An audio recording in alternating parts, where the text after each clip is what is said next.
So I recently got back from my 5.5 month trip around the world, and here is the map of where I went. And here is a list of the countries that I went to. As you can see, 54 days in Thailand and 49 in France. So those are my two biggies. But I did manage to get to 5 new countries. Ireland was absolutely wonderful. I loved it so much. I'll be doing a video. I just posted a video of Slovenia, which I really loved. And I have to say the other standout, I absolutely love France. I was visiting friends and family, and I love it. But I hadn't been to Greece since the 70s, and it just blew my socks off. I loved it. Before I left, I posted a video of my packing because I was determined to take only carry-on. I only checked my suitcase twice on the trip, and that was just because I had long layovers and I didn't want to have to cart the suitcase around in the airport for 12 hours. I kept them as light as possible because I had to carry the suitcase up and down many stairs on travel days. When I bought presents or Christmas ornaments or anything, I shipped them home. I sent home 5 packages from 5 different countries. I only carried what I needed for the trip. My first stop was in Phuket, Thailand, because they still had quarantine requirements in Thailand. So I spent a week here before I could go to Chiang Mai, and I met my friends Chev and Dev, who have a wonderful travel channel, and they were just delightful. We just had a great time together. I went on a trip with them to the Phi Phi Islands. Look at this water. I mean, it was such a glorious day. I'll never forget it. My second stop was Chiang Mai, Thailand, where I stayed for over a month. It's a very comfortable, inexpensive town, and I enjoyed my time there. I saw elephants at a sanctuary, and I met my friend Wayne, who has a YouTube channel called Walkabout Wayne, and he kept me sane. If I really needed to see someone I knew, we would go out for coffee. Things are bound to happen when you're on vacation, just like they happen at home. And on my birthday in March in Chiang Mai, I developed an eye infection that got worse and worse. I ended up at the hospital, and a very excellent doctor performed a small surgery on my eye to clean out the infection. I was grateful to have such good medical care while I was abroad. Then I took the overnight train to Bangkok, which looked like what you think Bangkok's going to look like. The reason I look so surprised in this photo was this is real gold. It was amazing. I flew from there to Da Nang, Vietnam, and then went to Hoi An. I've already done a video on this. This was my least favorite week of my trip. From Vietnam, I flew to beautiful Austria and met my friend Maureen and her brother Scott and sister-in-law Manuela, who live in Graz, Austria. We just had a wonderful time. They showed us Vienna, and then we went to their home in Graz. Maureen and I then went on to Lake Bled, Slovenia, probably my favorite place on mainland Europe. I did a video on that. Then we went to Lucca, Italy, which was really a charming place. Then on to Pisa. It's so strange how normal it feels to go to these places that you've heard about and seen in photos your whole life. Then we went to Florence for a few days, which was fabulous, not least because I finally got to see Michelangelo's David. We also had big frights when there were 2 large earthquakes while we were there, staying in a hotel inside of a 400-year-old building. And for two native Californians, you'd think we'd be used to earthquakes. You never get used to earthquakes, and it was very frightening. Maureen and I spent one day in Rome, and then she flew home, and I went on a wonderful 7-day Mediterranean cruise. After that, I went on a 3-day bus tour of ancient sites all around Greece, which I enjoyed very much. I then spent 2 full days in Athens. Athens was one of the standouts of my trip. From there, I flew to Uppsala, Sweden, where my childhood friend Melissa lives, and I visited with her and her family and our friends.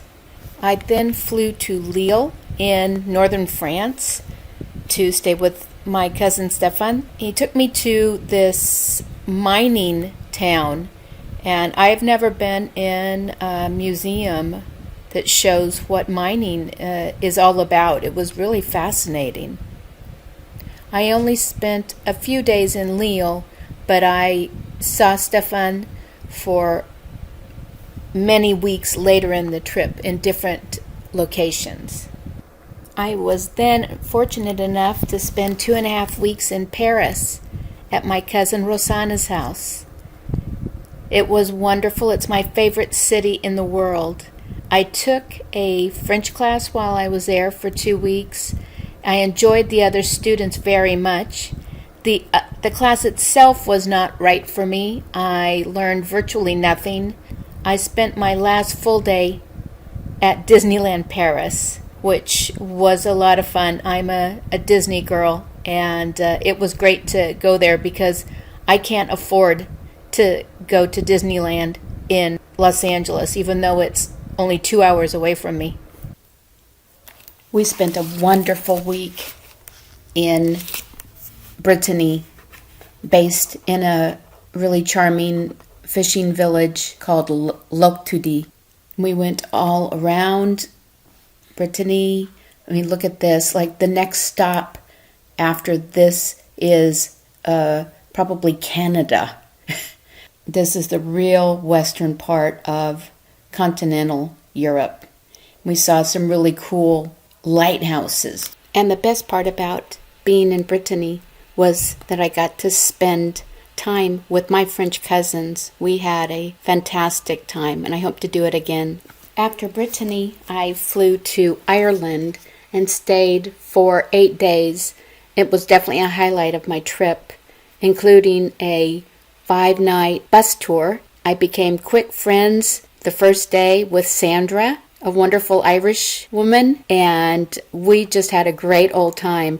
I'll do a separate video because there's so much to say about Ireland. I then flew to the French Riviera, to Nice, to visit my friends Laure and Francois. They really showed me around. I got to see the whole area, not only beautiful Nice, but also the surrounding towns like Villefranche-sur-Mer, which is my favorite, plus Monaco, and also beautiful Aise, which is high up on a mountain and has great views. The whole area was just fabulous. I then took the bus to Aix-en-Provence, where my sister Carol had studied. It was charming, very charming. I'd like to go back there. Then I went back to Nice to meet my daughter and her fiancé Claudio, who had just gotten engaged in Paris. We stayed for a few days with Claudio's aunt and uncle and cousin, who live a little bit inland from Antibes. We enjoyed their house and getting to know them and ate a lot of yummy food. My last stop of the entire trip was in Luxeuil-les-Bains, which is the eastern part of France, over by the Swiss and German borders. This is where my cousins have a second home, and I spent my last 10 days there. Monica and Claudio took the train there with me. We spent Bastille Day there and saw some really terrific fireworks with not only everyone in town, but it seems like everyone from all the surrounding towns. It was very fun. We had barbecues with the extended family there. I went to a concert in the local church of Baroque organ music with my 92-year-old cousin, Francois. And I rented a car one day to take Monica and Claudio over to Alsace, the easternmost part of France. It's my favorite section of France. We spent a day in Egersheim and Kaisersberg, my favorite cities there, and we had a wonderful day. It's very charming. This was a great end to a wonderful 5.5-month trip to see the part of the family I don't get to see very often. Then I went back to Paris to fly home. For those of you who don't know me, I have a history of falling. During my first trip to Thailand, I fell on the second morning and broke my right foot and sprained my left ankle, and I still had 2 weeks to go. So I was a bit worried about that. I went 5.5 months on this trip without falling, but the family curse finally got me on my very last morning in the Paris airport. I was wearing my new wide leg pants that I bought in X, and my right foot got tangled up in the left pant leg, and I fell, and all I got was a fat lip. But what a way to end my wonderful trip. I've been dreaming about doing a trip like this since I first went out of the U.S. when I was 13 in 1972, and I went to Mexico for 2 weeks. And every trip after that solidified my love of travel. So I consider myself very lucky to have been able to do this. Thanks for watching. Ciao.